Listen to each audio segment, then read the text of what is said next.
दिल्ली में केजरीवाल सरकार के दो मंत्रियों मनीष सिसोदिया और सत्येंद्र जैन ने अपने पद से इस्तीफा दे दिया। दिल्ली के मुख्यमंत्री अरविंद केजरीवाल ने दोनों मंत्रियों का इस्तीफा स्वीकार भी कर लिया। मनीष सिसोदिया को 4 मार्च तक सीबीआई की हिरासत में है। मनी लॉन्ड्रिंग मामले में सत्येंद्र जैन पहले से ही जेल में है। सीएम अरविंद केजरीवाल के बाद आम आदमी पार्टी में मनीष सिसोदिया ही सबसे बड़े नेता हैं। उनके पास दिल्ली सरकार के कुल 33 में से 18 विभाग हैं। भाजपा ने सिसोदिया के इस्तीफे को अपनी जीत बताया है। भ्रष्टाचार का जवाब नहीं, 18 विभाग चलाने की चाहत अधिक। आज उनका इस्तीफा भारतीय जनता पार्टी की बहुत बड़ी विजय है। सीबीआई ने भी मनीष सिसोदिया पर सबूतों को नष्ट करने का आरोप लगाया। जांच एजेंसी के मुताबिक मनीष सिसोदिया ने जून 2022 से सितंबर 2022 के बीच 13 मोबाइल फोन बदले थे। राजनीतिक भ्रष्टाचार करने के लिए दिल्ली की पूरी एक पीढ़ी और युवाओं को शराब के नशे में डुबोने से भी गुरेज नहीं किया। भाजपा ने मनीष सिसोदिया पर गंभीर आरोप लगाए हैं। दिल्ली आबकारी घोटाला केस में मनीष सिसोदिया को सुप्रीम कोर्ट से बड़ा झटका लगा, जब सुप्रीम कोर्ट ने इस केस में दखल देने से इनकार कर दिया। आम आदमी पार्टी ने इस आदेश के सम्मान की बात कही है। पार्टी जमानत के लिए हाई कोर्ट में याचिका दायर करेगी। आजम खान के बेटे अब्दुल्ला आजम को कोर्ट से बड़ा झटका लगा के सजा के खिलाफ उनकी stay appeal MP MLA court ने खारिज कर दी है। सजा के खिलाफ अब्दुल्ला आजम की अपील को एमपी एमएलए कोर्ट ने खारिज कर दिया। अब्दुल्ला ने सड़क जाम मामले में मिली सजा के खिलाफ अपील की थी। अब्दुल्ला आजम के वकील ने उनकी कम उम्र और उन्हें निर्दोष बताते हुए निचली अदालत के फैसले के खिलाफ सजा को स्टे करने और दोष सिद्धि को स्टे करने की अपील जिला जज की अदालत में की थी। के द्वारा सजा को स्थगन करने से संबंधित प्रार्थना पत्र दिया गया। इसको माननीय न्यायालय द्वारा दोनों पक्षों की बहस सुनने के पश्चात आज निरस्त कर दिया। जो अब्दुल्ला आजम को 2 साल की सजा हुई थी, उसके खिलाफ वो अपील में गए थे।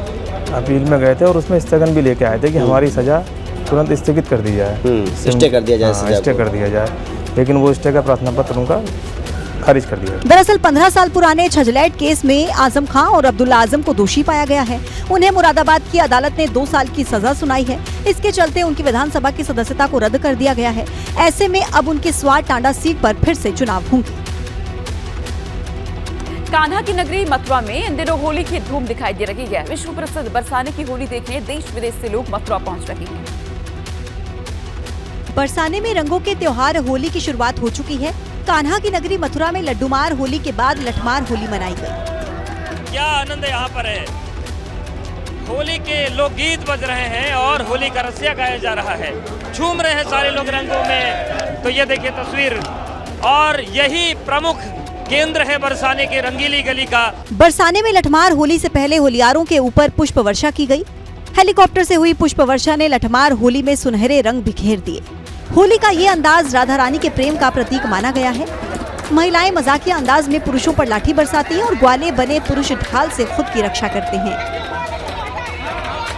कृष्ण नगरी में लठमार होली के दिन अलग अलग रंग देखने को मिले। मुंबई से आए कलाकार ने होली के भजन गाकर रंगों में भक्ति का भाव घोल दिया। कन्हैया संग होली खेले सारे गोपियां सारे गोपाल। कन्हैया संग होली खेले मिले नैनों से। बड़ी खबर से आपको रूबरू करवा दें प्रयागराज से। प्रयागराज के उमेश पाल हत्याकांड से जुड़ा इस वक्त का बड़ा अपडेट आपको दे दें। उमेश पाल हत्याकांड में मुख्य आरोपी पूर्व सांसद अतीक अहमद के बेटे असद की तलाश में छापेमारी लगातार जारी है। महानगर के यूनिवर्सल अपार्टमेंट में पुलिस और एसटीएफ की टीम ने छापेमारी की। यूनिवर्सल अपार्टमेंट की दूसरी मंजिल पर अतीक अहमद का फ्लैट है। ये जानकारी उमेश पाल की हत्या के बाद रविवार को लखनऊ में असद की लोकेशन मिली थी। पुलिस और एसटीएफ की टीम ने फ्लैट की तलाशी ली और फ्लैट में मिले कर्मचारियों से पूछताछ कर रहे हैं पुलिस और एसटीएफ के अधिकारी। ये जानकारी है। और आइए इसी पर अधिक जानकारी लेते हैं। मेरे साथी विवेक त्रिपाठी जुड़ चुके हैं, उन्हीं का सीधे रुख कर लें। विवेक, ये कौन सा फ्लैट बताया जा रहा है, कहां पर ये छापेमारी हो रही है? विवेक, क्या डिटेल्स है?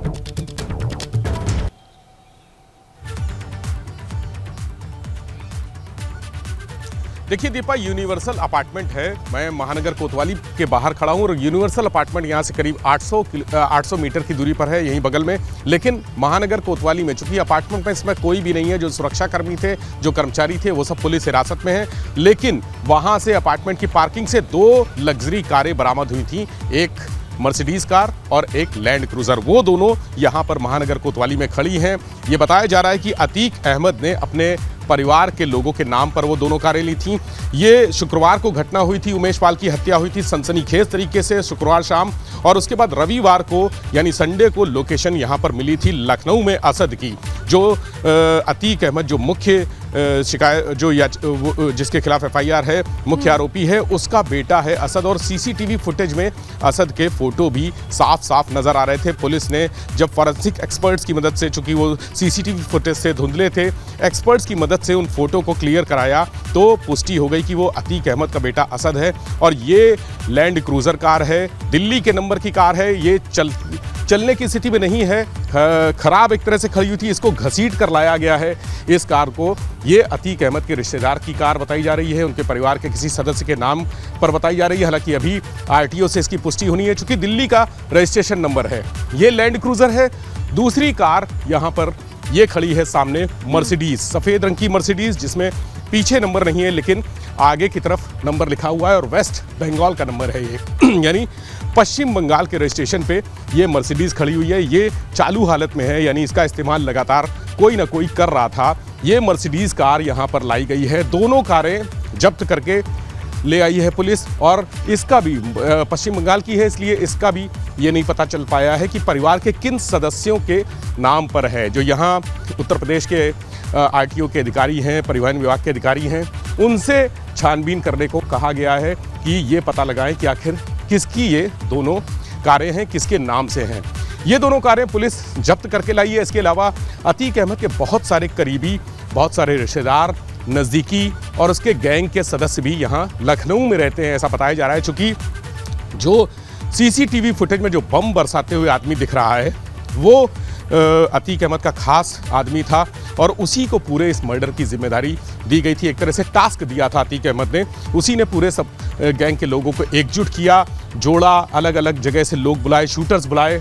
बम जो बरसा रहा था वो बम बनाने में माहिर है, वो उसके खुद के बनाए हुए थे जिनसे धुआं ज़्यादा हो रहा था ताकि आसपास धुआं फैल जाए और जो शूटर हैं, जो लोग हैं, वो आसानी से बचकर भाग सकें। तो ये दोनों कारें यहाँ पर खड़ी हुई हैं। इसके अलावा महानगर में जो उसका फ्लैट है, यूनिवर्सल अपार्टमेंट के सेकंड फ्लोर पर 202 नंबर फ्लैट है, वो अतीक अहमद के नाम पर बताया जा रहा है। हालांकि उसके कागजात भी जो लोकल डेवलपमेंट अथॉरिटी है, लखनऊ डेवलपमेंट अथॉरिटी, उससे निकलवाए जा रहे हैं। एलडीए से कहा गया है कि सारे कागजात निकलवाए। इसके अलावा और भी संपत्तियां अतीक अहमद की, इसके पहले भी जब्त हुई हैं तमाम संपत्तियां, लेकिन और संपत्तियां ढूंढी जा रही हैं। चूंकि जब ये दबिश हुई थी, रेड हुई थी, हत्याकांड के बाद लगातार छानबीन चल रही है। लखनऊ में तमाम जगह पर छापेमारी चली, ओसीआर बिल्डिंग में भी छापेमारी चली है।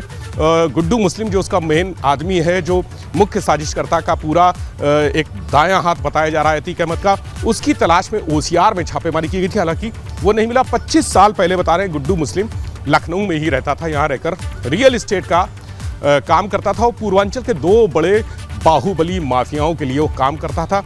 कई मर्डर में भी लखनऊ में उसकी भूमिका सामने आई। हालांकि उस मर्डर में चार्जशीट लगाने तक से लेकर अब तक कोई परिणाम नहीं आया है। कोई गिरफ्तारी जब हुई थी शुरुआत में, उसके बाद से आज तक वो हाथ खाली है। केस एक तरह से लगभग बंद हो चुका है। तो महानगर कोतवाली का ये पूरा परिसर, यहाँ पर अतीक अहमद की गाड़ियाँ खड़ी हुई हैं और सुबह देखिए सरगर्मी ऐसी है कि सुबह का वक्त है, लेकिन अतीक से जुड़ा मामला है, उमेश पाल की हत्या से जुड़ा मामला है, इसलिए सारे अधिकारी भी यहाँ पर लगभग जो एडीसीपी हैं, हम उनकी गाड़ी देख रहे हैं, एडीसीपी यहाँ पर खड़े हुए हैं। हालांकि कोई इस मामले में कोई भी कुछ बोलने को तैयार नहीं है। सबका कहना है कि हाई प्रोफाइल मामला है, जो लखनऊ के आला अधिकारी हैं वो बोलेंगे, या फिर प्रयागराज के जो कमिश्नर हैं रवित शर्मा, या फिर एसटीएफ के अधिकारी जो पूरे इस ऑपरेशन को चला रहे हैं, उनकी निगरानी में, उनकी एक्सपर्टीज़ में ये ऑपरेशन चल रहा है, वही ये बताएंगे कि आखिर ये गाड़ियाँ किसकी हैं, कब हैं, कहाँ से मिली। हालांकि जो सोर्सेज के हवाले से हमें जानकारी मिली है वो हमने अपने दर्शकों को बताई है। और महानगर पुलिस अभी भी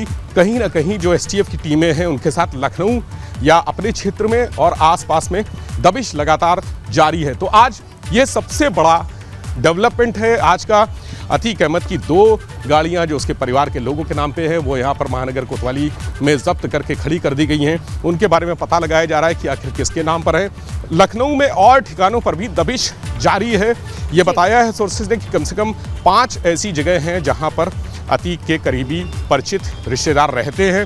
हालांकि असद का अभी तक कोई पता नहीं चला है। सबसे खास बात यह है कि असद चूंकि आपराधिक परिवार से है, सारी शातिर चालें वो जानता है, इसलिए ना मोबाइल फ़ोन का इस्तेमाल कर रहा है और ना ही जो अपने कार्ड्स हैं, एटीएम कार्ड्स या डेबिट कार्ड्स, क्रेडिट कार्ड्स, उसका भी इस्तेमाल नहीं कर रहा है, क्योंकि उससे भी उसको ट्रैक किया जा सकता है।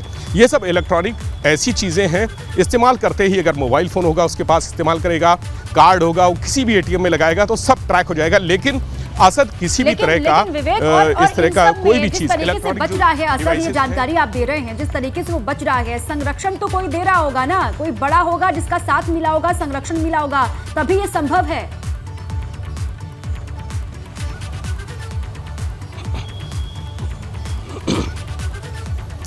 बिल्कुल आपने सही कहा, बहुत सारे बड़े लोग हैं। जिस तरह से प्रयागराज में लगातार एक्टिविटी चल रही थी और जब मैंने डीजीपी से बात की थी तब उन्होंने कहा था कि लोकल सपोर्टर्स हैं जिनको हम बहुत जल्दी आइडेंटिफाई कर लेंगे और ट्रैक करके उनको अरेस्ट करेंगे। कोई ना कोई इसके पीछे, चूंकि अतीक अहमद जिस तरह से समाजवादी पार्टी के लोगों से उसके फोटो, उसके परिवार के लोगों के साथ फोटो नजर आए, भारतीय जनता पार्टी के बड़े नेता जो प्रयागराज के हैं उनके साथ फोटो नजर आए, तो पूरा कॉकस प्रयागराज में अतीक अहमद के लिए पूरा एक नेटवर्क बड़ा था जिसमें सारी पार्टियों के, लगभग सारी पार्टियों के विधायक, मंत्री, नेताओं से उसके संबंध थे।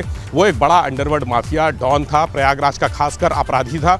उसके जुड़े हुए लोगों को ट्रैक कर रही पुलिस और बहुत बड़े बड़े लोग उसके संरक्षण में प्रयागराज में हैं। लखनऊ में भी कुछ ऐसे लोग हैं जो उसके परिवार को संरक्षण दे सकते हैं। इसी वजह से असद, उसका बेटा, यहाँ पर आया था। हालांकि उसको भनक लग गई थी कि एसटीएफ और प्रयागराज पुलिस, क्राइम ब्रांच उसके पीछे लगी हुई है, किसी भी दिन लखनऊ पहुंच सकती है। जो उसका अपार्टमेंट है वो ट्रैक हो गया है, यूनिवर्सल अपार्टमेंट, इसीलिए वो यहाँ कुछ देर रुका। जो पुलिस सूत्र है उन्होंने बताया कि संडे को असद यहाँ पर आया जरूर था, कुछ देर रुका, लेकिन यहाँ से शूटर प्रयागराज में वीडियो में दिखाई दिए वो कहीं ना कहीं यहाँ पर पहले रुके हुए थे। इसी फ्लैट की वो बात कर रहे थे कि यहाँ पर पहले शूटर रुके हुए थे।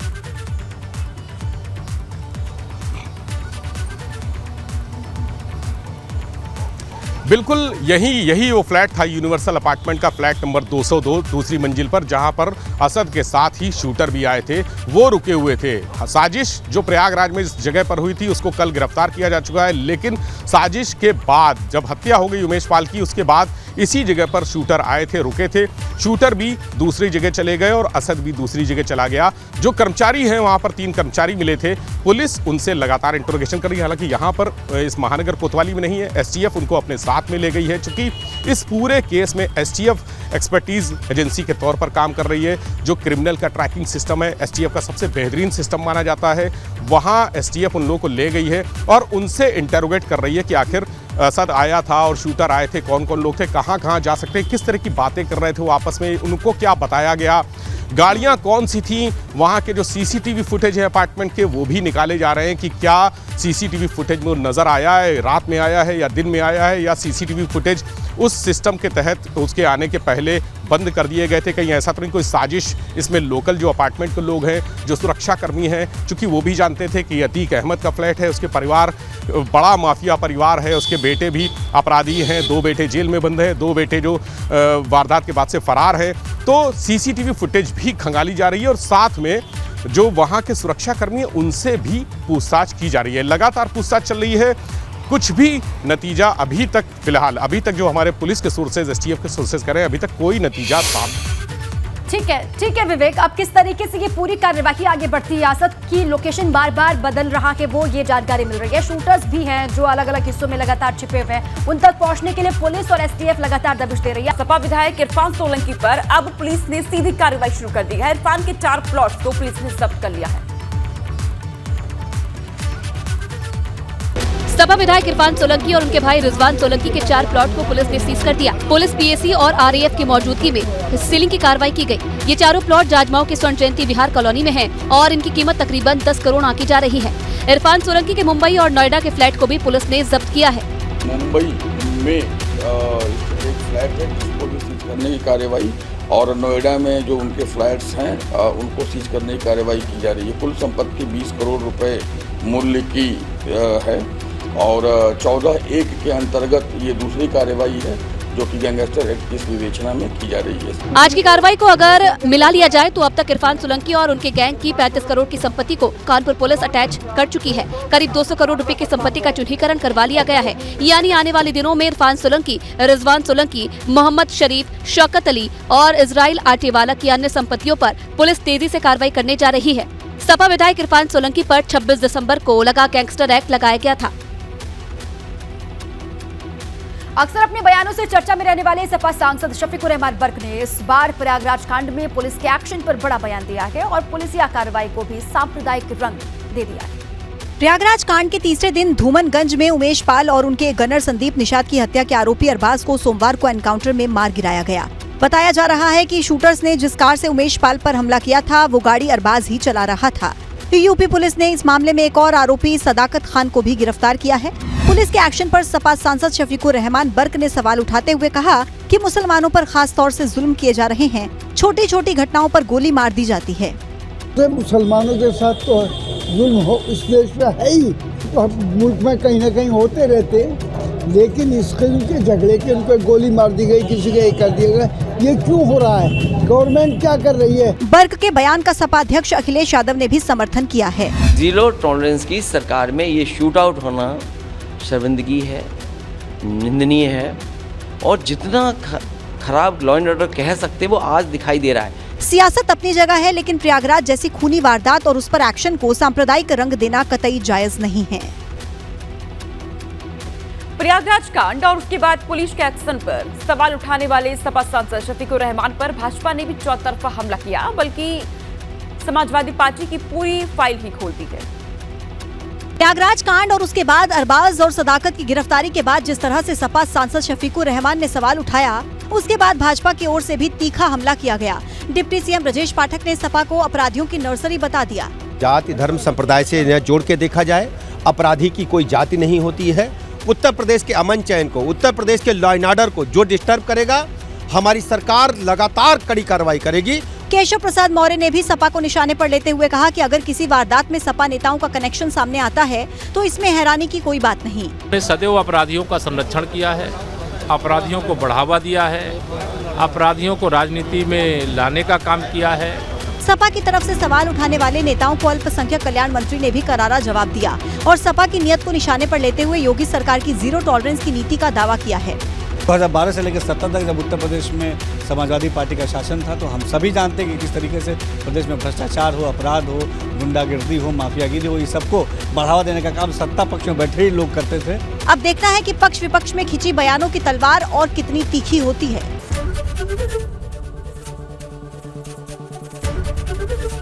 एबीपी गंगा, खबर आपकी, जुबान आपकी।